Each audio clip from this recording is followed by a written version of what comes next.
Hello everyone, I am Priyanka Gaur. Welcome back to my channel learning with pace. तो अभी हमारा जो टॉपिक है द स्प्रेड ऑफ बुद्धिज्म। अब हम बात करेंगे बुद्धिज्म के बारे में। देखो, वैसे चैप्टर का नाम रिकॉल करो, ट्रेडर्स, किंग्स एंड पिलग्रिम्स। तो अभी तक ना हमने ट्रेडर्स के बारे में बात कर ली। अब हम किंग्स के बारे में बात करेंगे। तो आपको यहाँ पर किंग्स के बारे में जब हम बात करेंगे, दो चीज़ें ध्यान में रखनी है, एक तो किंग्स एंड एक रिलीजन। ओके, मतलब जिस राजा का रूल था उस टाइम पर कौन सा रिलीजन था। इसके अलावा फिर हम बात करेंगे पिलग्रिम्स के बारे में। अगर हम कुशाना रूलर्स में सबसे फेमस एंड सबसे इंपॉर्टेंट रूलर की बात करें तो वो थे कनिष्क। कनिष्क ने रूल किया था 1900 ईयर्स अगो। अब 1900 ईयर्स अगो को ना अगर आप एडी में लगाकर चलोगे तो वो बन गया 100 एडी। दैट मीन्स 100 एडी का मतलब होता है एनो डोमिनी।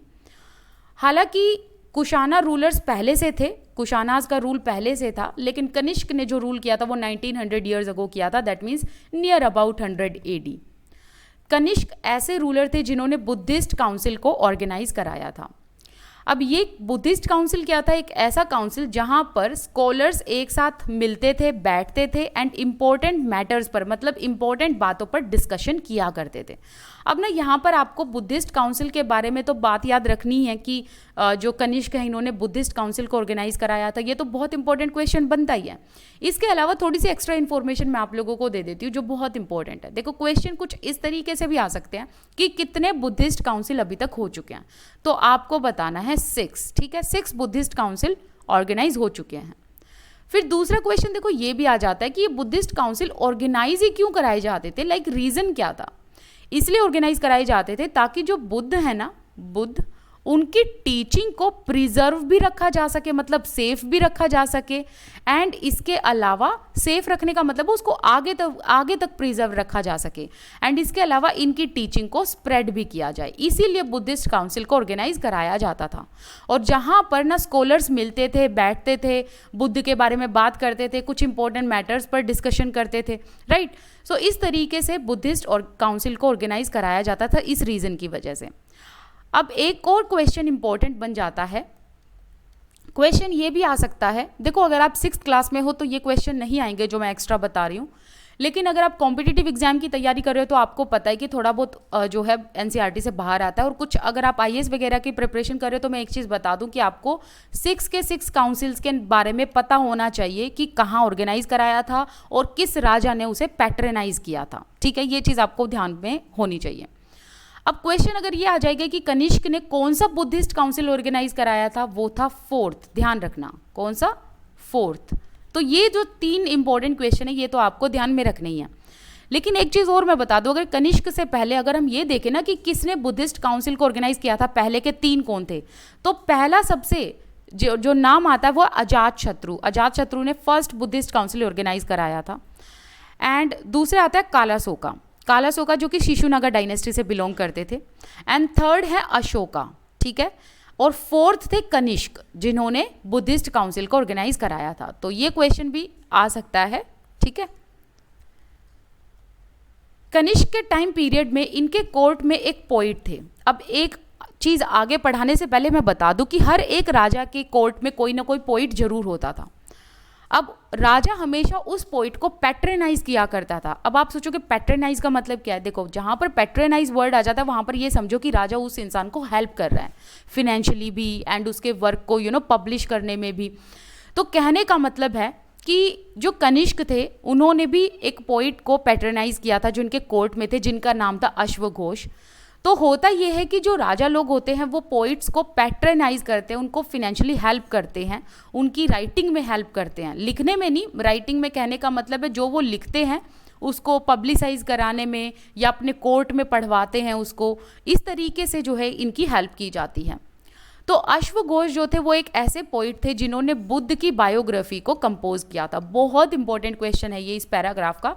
और बुद्ध की बायोग्राफी जो इन्होंने कंपोज की थी उस बायोग्राफी का नाम था बुद्ध चरित, ठीक है, बुद्ध चरित, ठीक है। अश्वघोष ने एंड अदर जो बुद्धिस्ट स्कॉलर्स थे इन्होंने फिर बाद में जो है संस्कृत में भी लिखना शुरू कर दिया था। देखो आगे ना आपको एक चीज़ पढ़ने से पहले मैं एक बात बताऊं कि बुद्धिज़्म को बहुत लोग फॉलो किया करते थे पहले, और बुद्धिज़्म को फॉलो करते वक्त ना लोगों के अपने अलग अलग बिलीफ डेवलप होने लगे। तो जब लोगों के अलग अलग बिलीफ डेवलप होने लगे तो हुआ ये, एक नए तरीके का सेक्ट जो है वो डेवलप हुआ। तो उस सेक्ट का नाम है महायान बुद्धिज़्म। तो इसी टाइम पर, कनिष्क के टाइम पीरियड में, एक नया फॉर्म ऑफ बुद्धिज़्म डेवलप हुआ और जिसका नाम था महायान बुद्धिज़्म। अब महायान बुद्धिज़्म से पहले था हीनयान बुद्धिज़्म। तो अब दो सेक्ट हो गए, हीनयान एंड महायान बुद्धिज़्म। इन दोनों के बीच में डिस्टिंक्ट फीचर्स थे। पहले क्या होता था ना, पहले बुद्ध की प्रेजेंस को शो किया जाता था कुछ साइंस के थ्रू, स्कल्प्टर्स शो करके। जैसे कि सपोज करो, अगर बुद्ध की प्रेजेंस को दिखाना है तो पीपल ट्री बना दिया जाता था। एंड इस तरीके से यहाँ देखो आप, जैसे पीपल ट्री बनाकर क्या शो किया जाता था कि बुद्ध ने पीपल ट्री के नीचे बैठकर एनलाइटनमेंट को अटेन किया था, मतलब पीपल के पेड़ के नीचे बैठकर मोक्ष की प्राप्ति की थी। तो अगर बुद्ध की प्रेजेंस को दिखाना था तो पहले क्या किया जाता था, बुद्ध की प्रेजेंस को दिखाया जाता था साइंस के थ्रू, ठीक है, मतलब कुछ साइन, इशारों के थ्रू, ठीक है। सर्टेन साइंस का मतलब है कुछ इशारों के थ्रू। लेकिन अब क्या होने लगा, अब हुआ ये कि लोगों ने ना बुद्ध के स्टैचूज बनाने शुरू कर दिए। तो आपको बुद्ध के जो स्टैचू हैं वो देखने को मिलेंगे मथुरा में, और उस टाइम पर जो बुद्ध के स्टैचू बने मथुरा एंड तक्षशिला में। बहुत इंपॉर्टेंट क्वेश्चन ये भी बनता है। अब ना आप थोड़े से कंफ्यूज हो गए होंगे, ऑब्वियसली सी बात है, इन दोनों पैराग्राफ में। तो अभी ना मैं आपको महायान एंड हीनयान दोनों बुद्धिज्म का डिफरेंस बताती हूँ, फिर आपको ना ये पूरा पैराग्राफ दोबारा से मैं समझाऊंगी और आपको सब कुछ समझ में आ जाएगा, ठीक है। देखो हुआ ये था कि एक तरफ थे महायान बुद्धिज्म, ठीक है, एंड दूसरी तरफ हीनयान बुद्धिज्म। अब जो ये महायान बुद्धिज्म थे, ये जो थे ना, ये ना बुद्ध को भगवान मानते थे। क्या मानते थे? बुद्ध को भगवान मानते थे। वेयर एज अगर हम हीनयान बुद्धिज्म की बात करें तो ये बुद्ध को भगवान नहीं मानते थे, क्योंकि हीनयान बुद्धिज्म का कहना ये था कि बुद्ध ना पहले इंसान थे, ऐसे इंसान जिन्होंने सेल्फ डिसिप्लिन एंड मोटिवेशन से एनलाइटनमेंट को अटेन किया, ठीक है। कौन मानते थी ऐसी बात? हीनयान बुद्धिज्म। लेकिन महायान बुद्धिज्म ऐसे थे जो बुद्ध को भगवान मानते थे, जिन्होंने बुद्ध के स्टैचूज बनाने शुरू किए।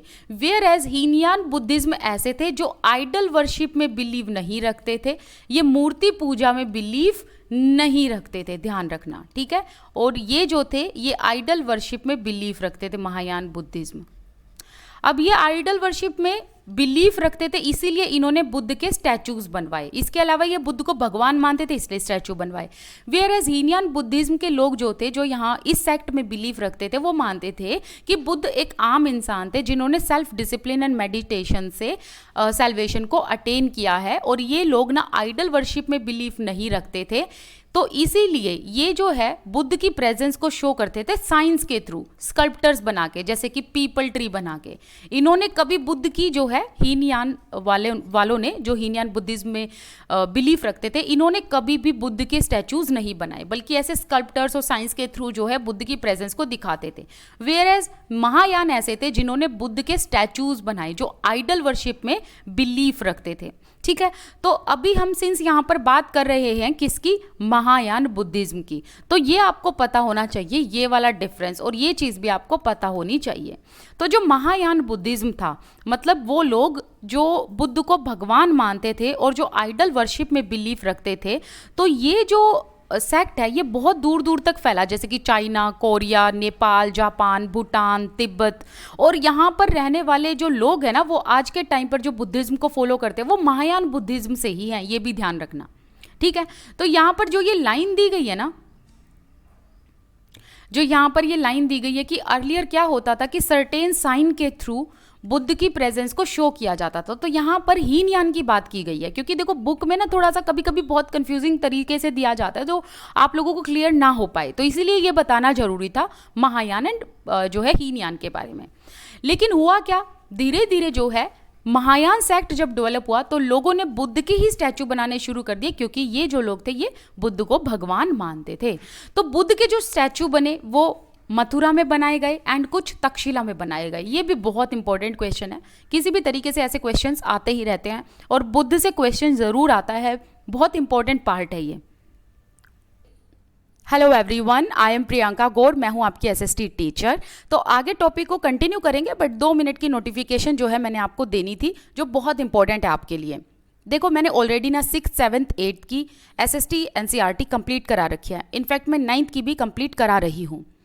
लेकिन क्या होता है ना कि कई बार बच्चों को जो है दिक्कत होती है रिकॉर्डेड सेशंस में, जैसे कि आपके माइंड में अलग अलग डाउट्स आते हैं। कुछ बच्चे ऐसे होते हैं जो कमेंट सेक्शन में पूछते हैं, कुछ बच्चे ऐसे होते हैं जो बड़े शाई होते हैं जो कमेंट सेक्शन में नहीं पूछते, और कुछ बच्चे ऐसे होते हैं जो चाहते हैं कि काश हम प्रियंका मैम से लाइव सेशन में पढ़ें एंड लाइव सेशन अटेंड करेंगे तो जो डाउट्स है ना वो हैंड ऑन हैंड हम पूछ पाएंगे, एक साथ पूछ पाएंगे।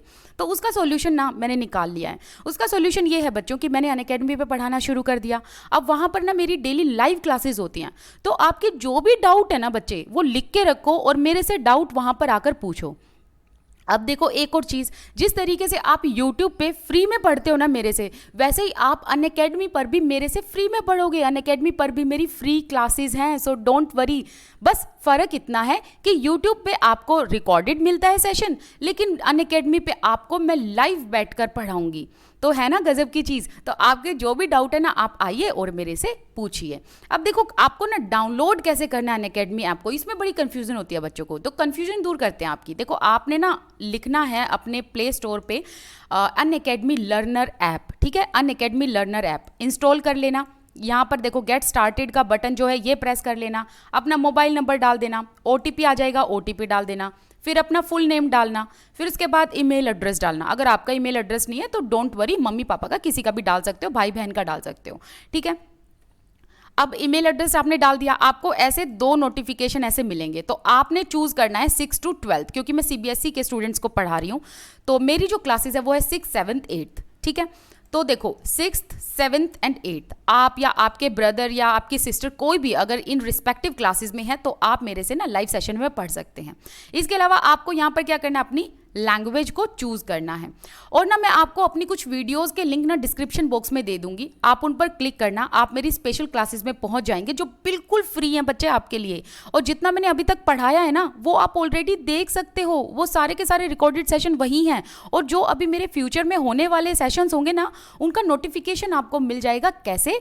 आपको ना नोटिफाई मी बटन पर प्रेस करना है। मेरी क्लास शुरू होने से 10 मिनट पहले अनअकैडमी आपको ना नोटिफिकेशन भेज देता है कि आपकी फेवरेट टीचर जो है प्रियंका गौर वो लाइव होने वाली हैं अभी 10 मिनट्स में। तो जल्दी आओ और उनके सेशन को ज्वाइन करो।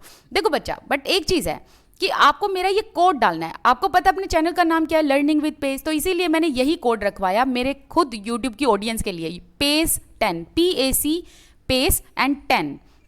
तो आपको पेस 10 करके कोड डालना है मेरी स्पेशल क्लास को अनलॉक करने के लिए। और बच्चों अगर आप ऐसा करोगे ना, पेस 10 डालोगे, तो मुझे नोटिफिकेशन आ जाएगी और मुझे पता चलेगा कि मेरी यूट्यूब की जो ऑडियंस है ना, जो मेरे स्टूडेंट है जो यूट्यूब के हैं, उनको मेरे से कितना समझ में आता है, वो मेरे से कितना प्यार करते हैं, जो मेरी वजह से अनअकैडमी ऐप पे आए और मेरे से डाउट्स वगैरह क्लियर कराना चाहते हैं। तो मुझे ये नोटिफिकेशन आ जाएगी बच्चे, जैसे ही आप मेरा कोड डालेंगे तो, ठीक है। अब इसके अलावा आपको देखो इस तरीके से मेरी प्रोफाइल मिलेगी। मेरे को आपने सर्च करना है ऐसे प्रियंका गौर करके, आप मुझे सर्च कर लेना। ये ऐसे इस तरीके से मेरी बहुत सारी क्लासेस आपको वहाँ पर मिल जाएंगी। एंड अगस्त में जो क्लासेस होने वाली हैं वो भी आपको मिल जाएंगी, ठीक है। बट कमाल की चीज़ ये है कि लाइव सेशन होगा, आप सारे के सारे डाउट्स ना हैंड ऑन हैंड पूछ सकते हैं। इसके अलावा वहाँ पर आपको सर्टिफिकेट दिया जाता है, आपके लिए पोल्स वगैरह क्रिएट किए जाते हैं, आपसे MCQs जो है वो पूछे जाते हैं। आपके ना जो डाउट्स होते हैं ना बच्चे, जो बेसिक डाउट होते हैं वो वहाँ पर सब क्लियर हो जाता है। आपको बस मेरा कोड यूज़ करना है, पेस 10। तो अगर आप मेरी YouTube से वहाँ पर जा रहे हो ना, तो यही कोड यूज़ करना बच्चे, पेस 10, ताकि आपकी टीचर प्रियंका गौर को पता लगे कि उनसे जो SST के स्टूडेंट्स हैं वो कितना प्यार करते हैं। चलिए अब टॉपिक शुरू करते हैं। देखो यहाँ आगे पढ़ने से पहले ना एक बार जो बॉक्स में हमारा रह गया है इसको पढ़ते हैं। A sculpture from the stupa at Sanchi. तो सांची में जो ये स्तूपा का जो स्तूपा स्कल्प्टर है ना, इसके बारे में अगर हम बात करें तो इसमें ये शो किया गया है कि एक पेड़ है, पेड़ के नीचे ऐसे आसन सा दिखा रखा है और इसमें ये इंडिकेट किया गया इस स्कल्पचर के थ्रू कि बुद्ध ने ना इस पेड़ के नीचे बैठकर मेडिटेशन किया था और मेडिटेशन से ही फिर उन्होंने एनलाइटनमेंट को अटेन किया था। ये चीज़ यहाँ दिखा रखी है, ठीक है, बस इतना ही है उसमें। देखो आपको जो सेकंड चेंज याद रखना है वो बोधिसत्वास के बिलीफ में रखना है। अब आप कहोगे कि फर्स्ट चेंज कौन सा था, है ना, तो देखो फर्स्ट चेंज हमने यहाँ पढ़ा जो हमने सेक्ट के अंदर देखा, हीनयान एंड महायान के बीच में। लेकिन अब हम देखेंगे बोधिसत्वास के बिलीफ में जो चेंजेस आए। अब सबसे पहले तो क्वेश्चन ये आ जाएगा कि बोधिसत्वास होते कौन थे, है ना, सबसे पहले तो यही क्वेश्चन आ सकता है। तो इतना जो मैं यहाँ मार्क कर रही हूँ ये इसका आंसर है। बोधिसत्वास वो लोग थे जिन्होंने एनलाइटनमेंट को अटेन कर लिया था। और अगर एक बार बोधिसत्वास एनलाइटनमेंट को अटेन कर लेते थे तो वो कंप्लीट आइसोलेशन में रहते थे एंड पीस में मेडिटेट किया करते थे अकेले रहकर। लेकिन अभी क्या होने लगा, अभी धीरे धीरे बोधिसत्वास के बिलीफ में चेंज होने लगा। दैट मीन्स कि हुआ ये कि पहले के जो बोधिसत्वास थे वो एनलाइटनमेंट को अटेन करके अकेले रहते थे, आइसोलेशन में रहते थे। आइसोलेशन का मतलब है समाज से परे, मतलब वर्ल्ड से दूर रहते थे। लेकिन अब हमें क्या देखने को मिलता है, अब जो बोधिसत्वास थे जब वो एनलाइटनमेंट को अटेन करते थे तो वो समाज से दूर नहीं रहते थे बल्कि समाज के बीच में रहते थे, मतलब लोगों के बीच में रहते थे, वो आइसोलेशन में नहीं रहते थे। तो इस तरीके का चेंज हमें देखने को मिला, हमें चेंज देखने को मिला बोधिसत्वास के बिलीफ में। तो पहले के जो बोधिसत्वास थे वो चाहते थे कि अगर एक बार वो एनलाइटनमेंट को अटेन कर ले तो आइसोलेशन में रहेंगे, तो वो आइसोलेशन में रहने भी लग जाते थे एंड मेडिटेशन किया करते थे। लेकिन अब जो बोधिसत्वास थे वो एनलाइटनमेंट को अटेन करके समाज के बीच में ही रहकर लोगों की हेल्प करते थे एंड लोगों को टीच किया करते थे। अब किस बारे में टीच करते थे, बोधिसत्वास के उपदेश को टीच करते थे, right.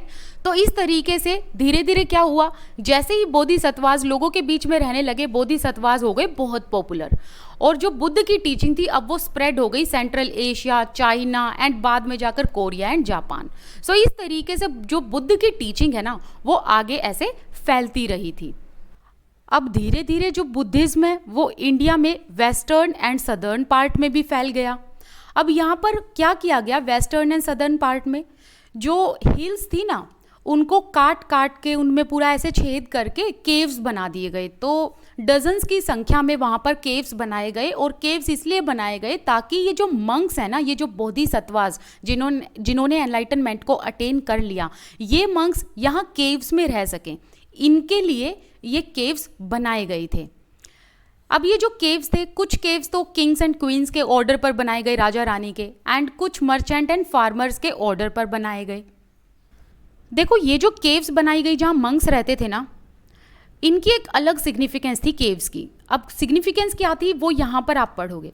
These were often located near मतलब कहाँ पर, पासिस थ्रू वेस्टर्न घाट्स। तो वेस्टर्न घाट्स के थ्रू जो रास्ता होकर जाता था ना वहाँ पर इन केव्स को लोकेट किया गया था। अब आप सोचो कि वेस्टर्न घाट्स में तो माउंटेन्स है, वहाँ पर रास्ता कैसे बन सकता है। एक्चुअली क्या होता है कि दो माउंटेन के बीच में जो पास होता है उसे रोड बना दिया जाता है, उस रास्ते को प्रॉपर रोड बना दिया जाता है, ठीक है।